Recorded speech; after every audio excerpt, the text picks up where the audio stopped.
أيحسبون أنما نمدهم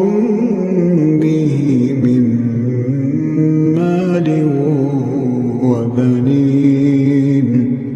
نسارع لهم في الخيرات بل لا يشعرون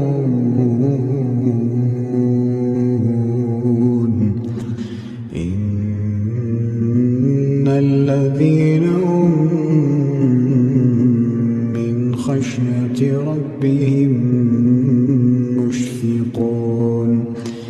الذين هم بآيات ربهم يؤمنون والذين هم بربهم